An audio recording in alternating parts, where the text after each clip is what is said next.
So my passion project I did on dance. Dance is something that I've been involved in since I was 2. I started at Trix Dance Studio with their Tiny Tutus class, which is a mommy and me class. And then I started there and then moved to other dance studios. A fun fact is I actually now work at Trix, so it's like I'm teaching the classes that I once was in, so that's pretty cool. But a lot of people look at dance and they're just like, oh, just a hobby or something to do like for fun, but it's actually so much more. It's so amazing getting to share like my passion with other people, like especially here like at Greater Bay with the class. It's so cool seeing like people who've never danced before come in and like learn all these techniques and just pick it up amazing. And we've had dancers come in who just had no like skill at all or no experience, and by the time they get to advance they're like one of our best dancers, so it's always really cool to see that. Alright, so dancers go through a lot. If you choose to compete and dance like as your main focus, there's different things you can do. You can go to a studio. Some studios around here are Leighton Dance Project and Hawkins. They're in Folsom. We have NCDC in Roseville, Dance Elite in Roseville, and we have DNA. Those are just a few of them around here. And if you choose to dance on the company involved with the studio, you are there for 10 plus hours a week. So like right here is just, this is one of the studios that actually I used to dance at Leighton Dance Project, and it just basically lists the different classes they want you to be in. A lot of studios now are focusing on cross-training dancers, so instead of them just coming and being like, hey, you're pretty good at ballet or hip-hop or tap naturally, we want to make sure you're getting trained in all of the dance varieties, so then if you do ever go to a competition and we have conventions, you can be like good at all skills. So some classes that they have you take at this one, like a regular day would be you get there at 3:30, you have a tap class, you have a jazz class, you get like a 30-minute break to do some homework. You'll have your company class, so that'll be your rehearsal for the competitions you have, and then you'll do a progressions class, which is basically just our conditioning across the floor. And then you will go into ballet, and then you can do a pre-point or a point. So the point for ballet is when they're up on the toes and the pretty pink shoes. Those are pretty hard to get to, but a lot of dancers have them. So as you can see, there's a lot of classes each week. And when you're younger, obviously you have about like 8 hours a week, and then as you get older and more involved, you can choose to not only be on a jazz company, you can be at a contemporary company, a tap company, a ballet company, and you can just be basically living at a dance studio. A lot of dancers, if they choose to do multiple companies, they're homeschooled, so they basically wake up every morning, go to the studio when it opens, and they're training all day. And those dancers will then go on to either dance at a college, go to New York, or go to a professional company right off the bat. Next. So some different styles and shoes. Yeah, I know it's pretty gruesome. Dancers' feet definitely are not the prettiest. So right up here on the left, these are some point shoes. So about right here, there's a wooden block that you're training your ankles to get strong enough so you can balance on. So as you can see, it really like messes up your feet the way it looks, but it's obviously beautiful to watch dance.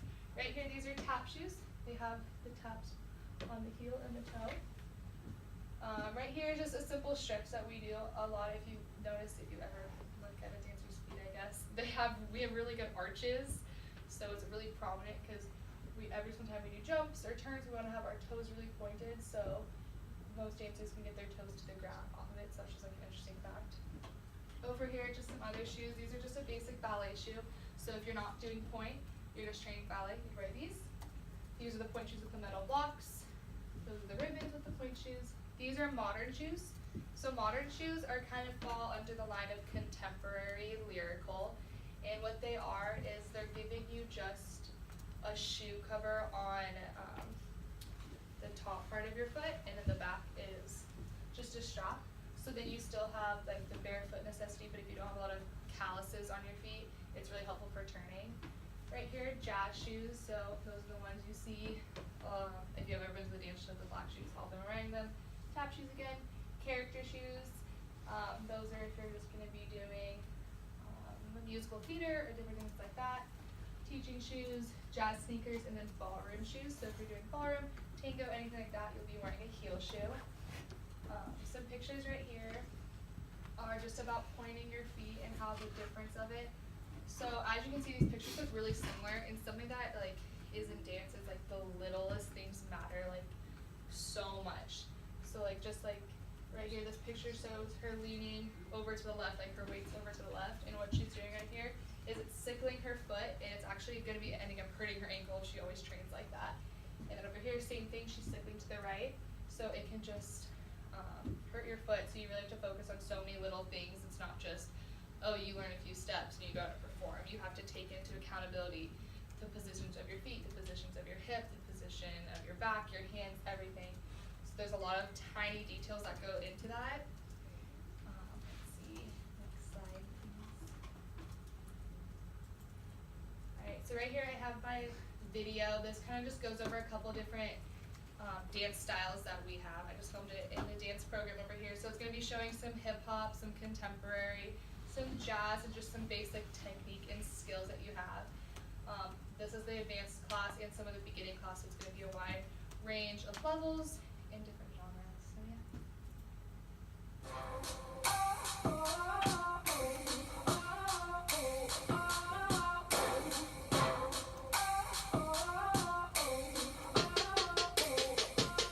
Can you see it? The worst is over. The monsters in my head are scared of love. Finding people, listen up. It's never too late to change your love. So don't let them steal your light. Don't let them break your stride. There's light on the other side. You'll see all the way clouds follow me. It's a revolution. Make it right. It's forever.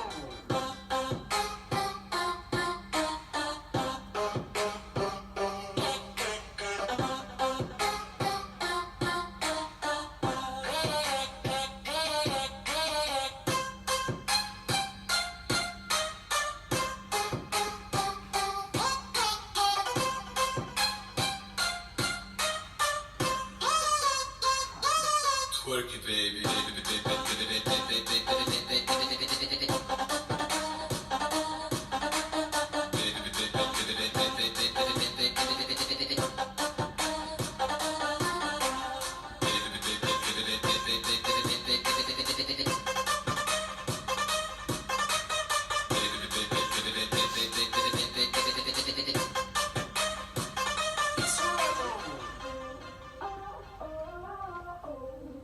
that's it.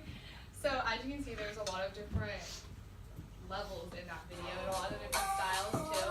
So something I just wanted to talk about was if you saw the girl who's doing the turns with the legs out, if you guys all saw that, those are called foot tays. And that's actually one of our really strong dancers in the program. Her name is Brenna. And obviously you look at those and you're like, okay, those are crazy hard from a dancer's perspective. I don't know if you guys could look at them and be like, oh, it looks easy, but it's not. There's a lot of things that go into it. So something I just want to talk about actually before we do the interactive activity is when we're doing turns, we always want to focus on like tightening our core and making sure we're like one straight line. So we always think of like if someone's pulling from the top of your head, you want to be like engaging all muscles in your body, because if your back isn't straight or if your leg isn't straight or if anything, everything isn't engaged, you're not going to be able to like do that many turns and do that much technique. So that's just like something we always want to focus on. And then next slide, please.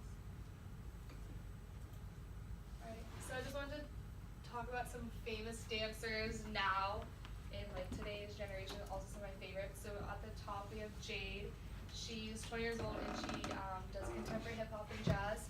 She is what we call a prodigy. She trained all when she was younger, and she actually went to LA in high school when she was about 16, and she finished up her high school degree online and all that stuff to pursue dance. So there's a lot of dancers nowadays who are doing that, a lot of kids who are just dropping out of school to focus 100% on dance. Right here are the Jabberwockies. I'm sure you guys know them. They're a pretty famous dance crew. They're known for the white masks. They just compete on the show World of Dance. I think they got to the second round. Right here is Les Twins. They are from Europe. They actually just won. They won the first season of World of Dance, and they are a hip hop duo. And then next slide, please. And then Charity and Andre up here. This is a duo from Utah actually, and they focus on contemporary and ballroom. They've been dancing together since they were 8 years old, so their chemistry on the dance floor is amazing. And then here's Autumn Miller. She's 17, and she is really good technique-wise with her turns and her flexibility. And then the next slide has a video, just a highlight reel of all of them that you guys can watch. I can point out the different styles. So this is more of like a contemporary modern dance. What do you want from me? Why don't you run from me? That focuses a lot on like following the musicality of the dancing, because that's a big part of it. Why do you care for me? When we all fall asleep, where do we go? Come in. Say it, spit it out. What is it exactly? Your pain is the amount cleaning you out and more satisfactory. So it's like all simple movements if you're paying attention to it, but the precision of it going with the backbeats and the snares is all what's making it super cool to watch. Step on the glass, step on your And then right here, Jabberwocky and Hip Hop Crew.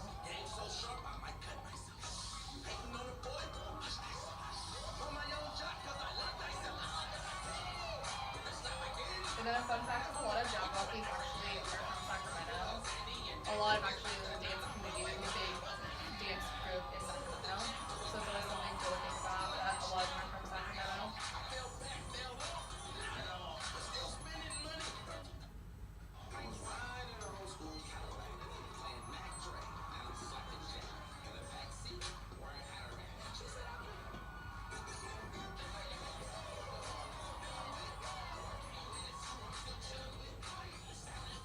So they mainly focus on hip hop, and they have a show in Vegas, and they open for a lot of artists. But they always are such a crowd pleaser because they make their routine based on what the crowd likes and what the crowd wants to see. This is Autumn Miller, so she is something that is amazing, honestly. Her turns are amazing, her flexibility is amazing.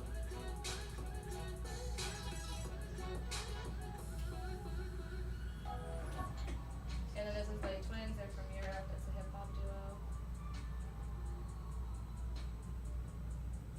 And they're almost mixing like a modern and a hip hop together, where it's not your traditional hip hop that like to rap music. It's to something different. It's to a slower song. It's to a different song. So it's really cool to like look, because they're mixing this like R&B style to songs that you wouldn't necessarily think of. And then Charity and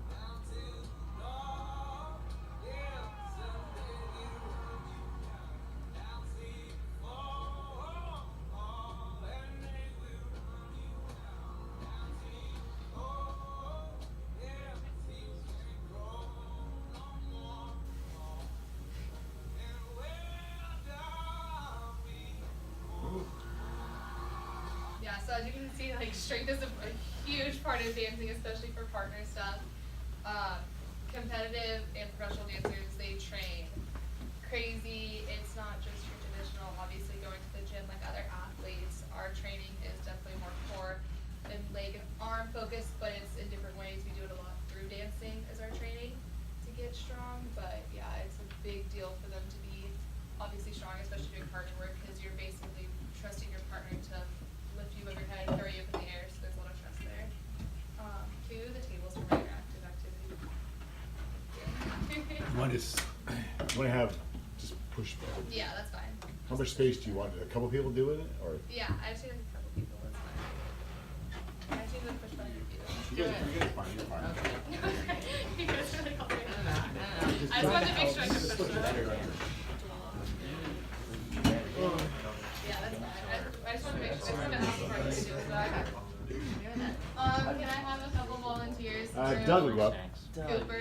Doug, let's go. Doug, go. Drew, Cooper, Hey, Doug, hard being a Trace, TA, let's go. thank you. Come on, boys. Drew, Cooper, Cooper. She'll slap me if I don't. Doug, and Hey, call them dress boots and call it thank good. you. Alright, so I'm going to teach them something called a pirouette. A pirouette is basically dance that you can see. It's the pre-step before you do the foot dance, which is the legs out or the 5 million turns. So what we want to focus on is we want to make sure that our abs are engaged and that we're standing up nice and straight and all of our muscles are engaged. What we do is we step out, we taunt you to the right, so we point our foot to the right. Point your foot to the right. Yep. You put your arms out in a T. Alright, what you're going to do now is you're going to take your foot and you're going to step to the back and you're going to move your arms to make an L.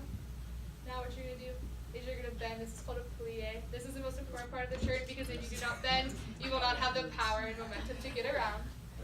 And before we turn, it's okay. Before we turn, what we're going to do is we're just going to step in like a flamingo. And you're bringing your arms like almost like you're holding a beach ball. So what you want to do is you want to get your toe right to your knee, like a triangle. Yep. Good. And then what you want to focus on right now is you want to find somewhere on the wall to look at. So then when you're turning, you don't get dizzy. But what you want the end goal to be is when you step out, you want to go up onto releve, which is up onto your toes, and you want to do a full 360 turn to the right. That way. So if you step out, we're going to step out, we're going to step back, and now you're going to turn that way. So step out, step back, and you want to turn right. And you want to bring your foot up. Yeah, just like that. Nice.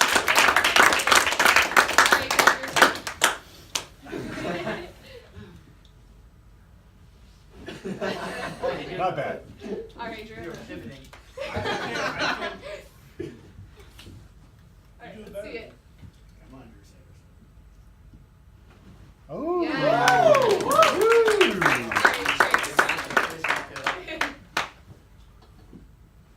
So as you can see, he's obviously a dancer, so you can That's see, a little but cheating right what there. you can notice is that when he turns his head, if you can do it again, he found somewhere to spot. Like, what are you spotting right now, just so I know? Are you spotting? No, so don't move. So what he's doing is he's trying to look straight at Mr. Sittergood, and what he's doing is when he gets around, he's going to try to look at Mr. Sittergood as long as possible. In the last possible second, he'll snap his head around to find him again. So then when you get to training and you get to be able to do multiple turns, and you do 3 or 4 turns, your eyes aren't going crazy around your head so you don't get dizzy. So yeah, that's Nice. that. Thank you. Yeah.